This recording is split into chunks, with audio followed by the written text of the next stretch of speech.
going on, traders? Welcome to the channel. My name's John. That's Groot. We trade options here.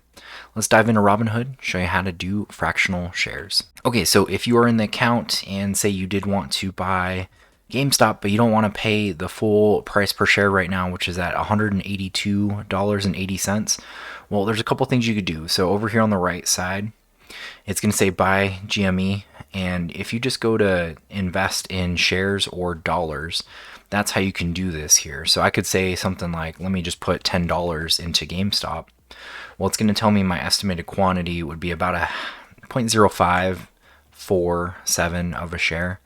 And the other way to change this up as an alternative is I can go to shares. I could say like 0.025, right? And that would tell me how much this would actually cost at $45.88. So that does give you a little bit of ownership stake in the stock, but without maybe having to have such a cost prohibitive price if you're there. If we go to Tesla here, you're going to see same thing. Tesla's trading at $639 a share. And, you know, if you wanted to get one, you'd pay $639.20. But if you want to get, say, maybe a quarter of a share, 0.25, or if I want to go in dollars, maybe you got some allowance money and you just want to put like 20 bucks in there.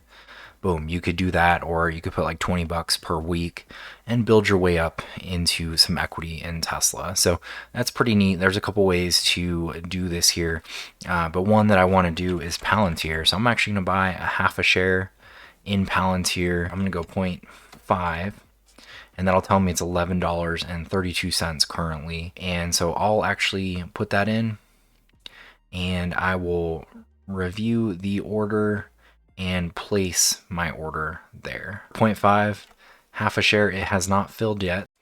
And the next video is going to discuss what I like to do for weekly income trading the markets.